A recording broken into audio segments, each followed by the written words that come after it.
Halo semuanya, selamat siang.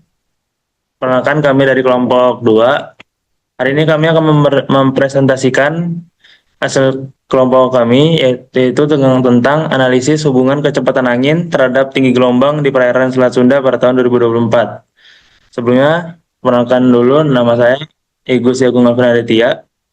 Saya Johorul Rizal. Saya Dinham Sakif. Saya Habib Nomor Sila. Pertama-tama saya akan menjelaskan tentang latar belakang. Latar belakang yang pertama, Selat Sunda adalah jalur pelayaran penting yang menghubungkan antara Jawa dengan Sumatera. Yang kedua, memiliki dinamika oceanografi yang kompleks, termasuk variasi tinggi gelombang. Yang ketiga, tinggi gelombang dipengaruhi oleh faktor meteorologi, terutama pada kecepatan angin. Yang keempat, data harian tahun 2024 dari ERA 5 dan BMKG menunjukkan variabilitas cuaca laut yang perlu dianalisis. Yang kelima, analisis hubungan angin gelombang penting untuk pelayaran, pelabuhan, perikanan, dan mitigasi bencana. Dan yang terakhir, regresi linear digunakan untuk mengetahui pengaruh kecepatan angin terhadap tinggi gelombang.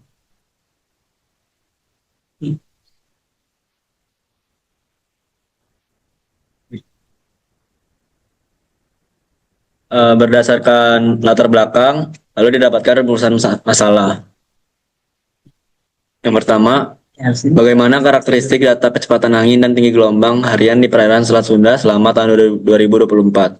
Yang kedua, apakah terdapat hubungan linear yang signifikan antara kecepatan angin dan tinggi gelombang di perairan Selat Sunda tahun 2024?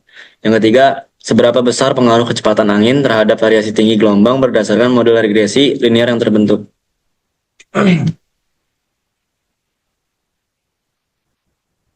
Ya, selanjutnya dari rumusan masalah didapat juga tujuan, yang mana kami mendapatkan 3 tujuan, yaitu menganalisis karakteristik statistik data kecepatan angin dan tinggi gelombang harian di perairan Selat Sunda tahun 2024. Dan yang kedua, mengidentifikasi hubungan linear antara kecepatan angin dan tinggi gelombang menggunakan analisis korelasi dan regresi linear sederhana. Dan yang ketiga, yaitu membangun model prediktif sederhana untuk memperkirakan tinggi gelombang berdasarkan kecepatan angin. Nah, selanjutnya adalah ruang lingkup, mana pada penelitian ini dilakukan di perairan Selat, mengambil data dari perairan Selat Sunda selama 1 Januari hingga di 31 Desember 2024, menggunakan 366 data harian dari ERA 5 dan BMKG. Studi ini juga menelaah hubungan antara kecepatan angin, yaitu variable independennya, dan tinggi gelombang, yaitu variable dependent, dengan tambahan informasi berupa arah angin, periode gelombang, dan juga tanggal. Analisis yang digunakan meliputi statistik deskriptif, visualisasi, korelasi, regresi linear, serta uji asumsi model. Keterbatasan utama mencakup penggunaan hanya pada satu variabel pemicu, tidak mempertimbangkan variabilitas intrahari serta cakupan lokasi yang terbatas. Penelitian ini juga bergantung pada asumsi bahwa data akurat dan hubungan angin gelombang dapat direpresentasikan secara linear.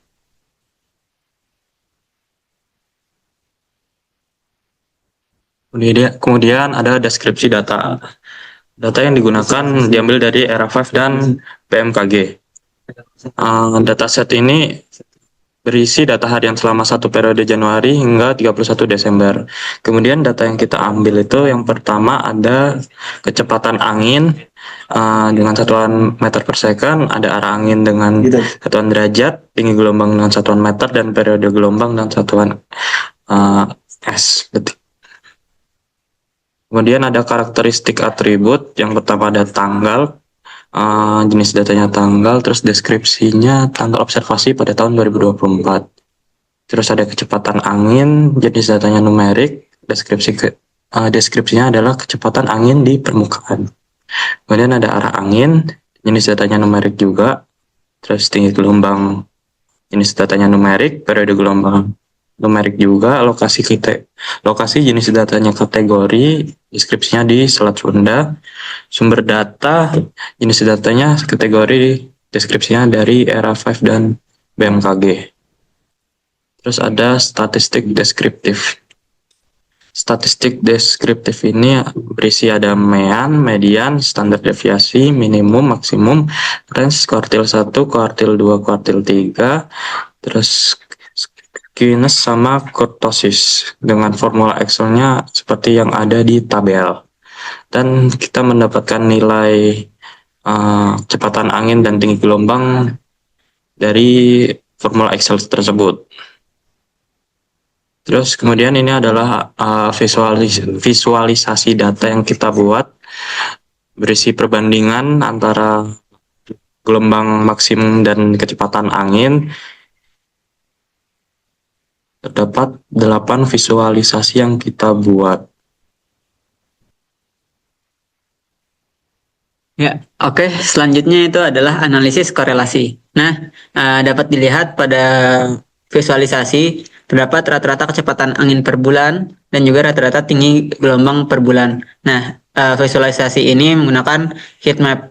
Nah, jadi secara visual ini dapat diamati juga bahwa kecenderungan hubungan antara kecepatan angin dan tinggi gelombang adalah positif.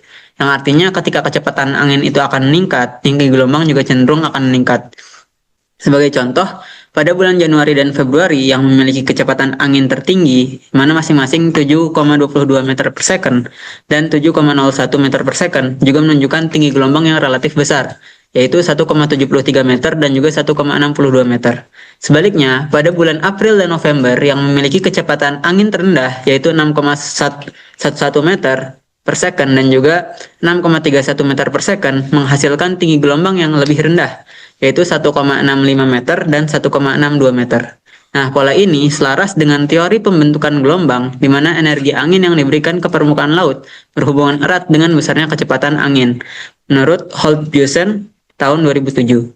Nah, untuk mengukur kekuatan hubungan tersebut, dilakukan perhitungan juga, yaitu perhitungan koefisien korelasi Pearson, atau R.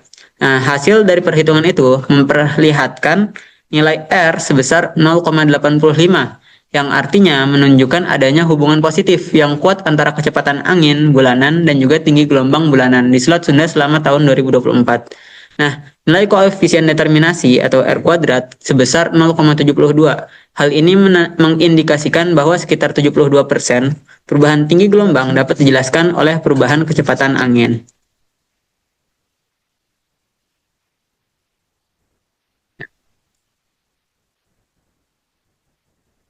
Kemudian kita menghitung regresi linear sederhana menggunakan Excel.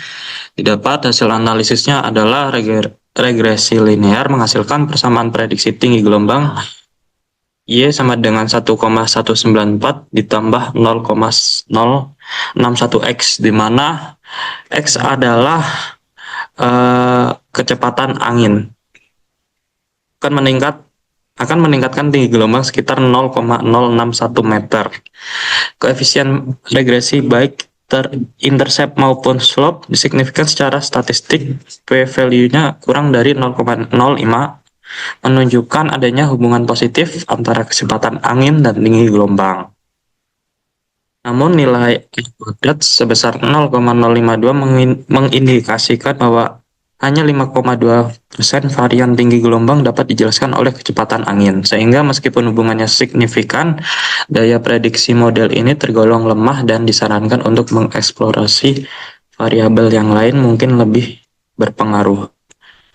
Kemudian ada kesimpulan yang kita dapat dari tugas besar Lydia ini adalah berdasarkan analisis data yang diperoleh kesimpulan untuk menjawab tujuan dan pertanyaan kami. Yang pertama, karakteristik data kecepatan angin dan tinggi gelombang harian di perairan Selat Sunda menunjukkan rata-rata kecepatan angin sebesar 6,84 meter per second dengan tinggi gelombang rata-rata 1,61 meter. Variasi bulanan terlihat dengan kecepatan angin tertinggi terjadi pada Januari, yaitu 7,22 meter per second, dan terendah pada April, yaitu 6,11 meter per second, sedangkan tinggi gelombang tertinggi tercatat pada bulan Januari yaitu 1,73 meter. Yang kedua, terdapat hubungan linear yang signifikan antara kecepatan angin dan tinggi gelombang dengan koefisien korelasi Pearson R sama dengan 0,85. Hal ini mengonfirmasi bahwa peningkatan kecepatan angin diikuti oleh peningkatan tinggi gelombang secara konsisten.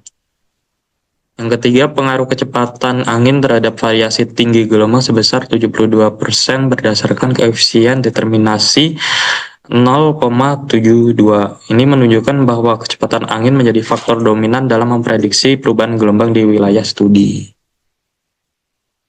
Ya, Assalamualaikum warahmatullahi wabarakatuh.